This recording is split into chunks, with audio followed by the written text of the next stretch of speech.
नमस्कार। MHD7 के अंतर्गत आज हम जानेंगे अनुवाद की उपयोगिता, यानी अनुवाद उपयोगी क्यों है। अनुवाद का मतलब ट्रांसलेशन उपयोगी क्यों है। देखिए, आप सभी जानते हैं जीवन में हम लोगों का एक दूसरे से संपर्क जो है वो समाज में हम लोगों को बनाना पड़ता है। संपर्क सूत्र को बनाने के लिए हमें दूसरी भाषाओं के बारे में जानकारी होना बहुत ज़रूरी है।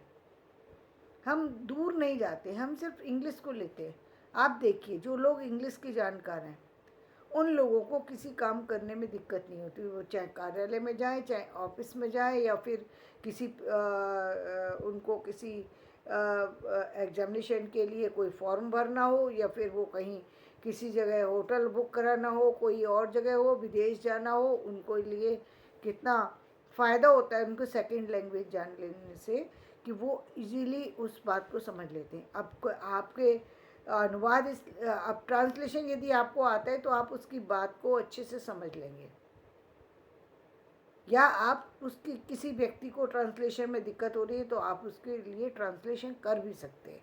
तो अनुवाद की उपयोगिता क्यों है? क्योंकि अनुवाद जो है वो आपको एक तो आस पड़ोस से जोड़ता है, और हमारे बहुभाषी समाज जिसमें बहुत तरह की भाषाएं हैं उनसे जोड़ता है, बाज़ार से जोड़ता है। बाज़ार में कुछ खरीदना है, आप जाइए, आप वहाँ पर मार्केट में सामने वाला क्या बोल रहा है आपके समझ में नहीं आ रहा तो आप नहीं कर पाते। कभी बैंक में आप काम नहीं कर पाते, कार्यस्थल पे आप काम नहीं कर पाते। इन सारी जगह पर आपके लिए जो अनुवाद है वो बहुत उपयोगी है।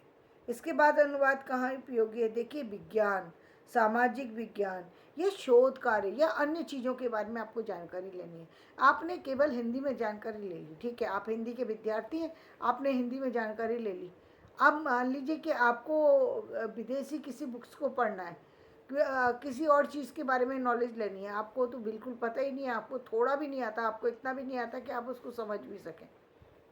आप बोल नहीं सकते, ये एक अलग बात है, लेकिन आप कम से कम उसे समझ भी सकें, इतना भी काफ़ी है। कम से कम आपको समझ में आ रहा है, क्योंकि समझ में आ रहा है तब आप हिंदी में भी अपना आंसर दे सकते हैं, लेकिन समझ में आना चाहिए।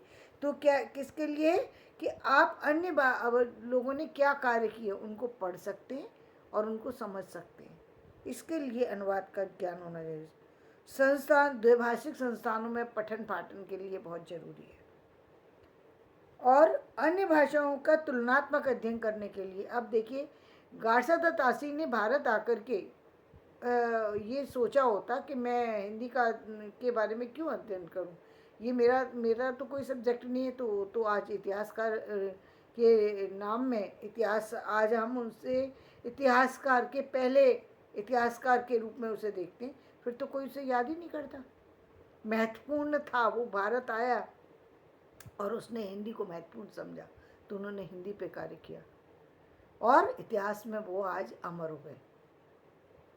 आप भी यदि विदेश में जाते हैं, क्या कभी आपने सोचा कि विदेश में जाकर के हम वहाँ के बारे में कोई जानकारी प्राप्त करें, वहाँ के इतिहास के बारे में जानकारी प्राप्त करें? अभी तो वो सोच ही नहीं उपलब्ध हुई, सोच ही नहीं जागी है, तो आप कैसे करेंगे? तो कितना उपयोगी है कि आप यदि जानते हैं तो वहाँ जा कर के आप उनकी चीज़ों का पता लगा सकते हैं, वो क्या कह रहे हैं हमारे बारे में। बहुत सारी सी चीज़ें ऐसी जो हमें पता ही नहीं लगती वो क्या क्या हमारे बारे में कह रहे हैं। जानकारी कैसे मिलेगी? क्योंकि हमें यदि सब्जेक्ट की नॉलेज है, कहीं ना कहीं हम उनके लिखे हुए समाचार पत्रों को पढ़ सकते हैं, वो क्या बोल रहे हैं उनको, जब उनके दिए गए भाषण को सुन सकते हैं, तो हमारे लिए वो उपयोगी होगा। इसके अलावा जो साहित्यिक चीज़ें हैं उनके बारे में अध्ययन करके ही हमें पता लगेगा कि क्या है, क्या लिखा है उन्होंने, उनका साहित्य और हमारे साहित्य में क्या तुलनात्मक अध्ययन यदि हम करना चाहें तो हम उसी के माध्यम से सकते हैं।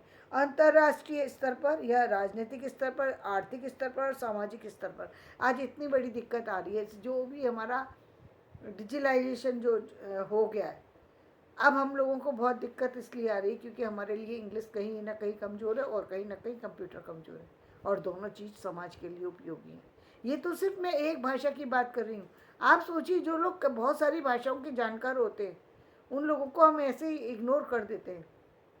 हमें लगता है कि ये क्या है, इसकी क्या ज़रूरत है, फ्रेंच, रसियन और इन सब भाषाओं को पढ़ाने की क्या ज़रूरत है, कोई उपयोगिता तो होती नहीं है। संस्कृत को पढ़ने की क्या ज़रूरत है, इसकी उपयोगिता तो हमें कहीं दिखाई नहीं दे रही। उपयोगी है ना, अब ज़रूरत आई ना, जब अभी ज्ञान वापी का मुद्दा उठा तो बात आई ना, आपने वेदों को पढ़ेंगे तो कैसे पढ़ेंगे, ज़रूरी नहीं है ना आपने सामने वाले ने ट्रांसलेशन करके क्या लिखा है वो बात आप कंफर्म कैसे करेंगे जब तक आप संस्कृत नहीं जानते, आपको तो कुछ पता नहीं। सामने वाले ने कुछ गलत भी तो लिखा हो सकता है उसको उसकी नॉलेज भी ना हो और फिर भी लिख दिया हो उसने। आप उन चीज़ों का पता कैसे लगाएंगे। मैंने बहुत सारी सी चीज़ें ऐसी हैं जो रामचंद्र शुक्ल जी की जो नोट की, जो उन्होंने बस ऐसे ही कर दिए। अब मैं कहना नहीं चाहूँगी क्योंकि उनका नाम बहुत ऊपर पहुँच चुका है, लोग उसको स्वीकार भी नहीं करेंगे। तो वो वाली बात होती है। तो चीज़ें आप जब तक आप उन चीज़ों में जाएंगे नहीं, पता कैसे लगाएंगे। तो जाना पड़ेगा, पढ़ना पड़ेगा, तो उसके लिए आपको उस भाषा की नॉलेज होना ज़रूरी है। प्रशासन तथा दफ्तरी कामकाज में आपको आपको जो है यदि सेकंड लैंग्वेज आती है तो उसका फ़ायदा मिलता है और उससे आप अपनी अपनी जो है वैल्यू भी बढ़ा सकते हैं। अपने आपका समाज में आपकी एक अलग वैल्यू हो सकती है। व्यवसाय वाणिज्य के क्षेत्रों में आपको फ़ायदा हो सकता है।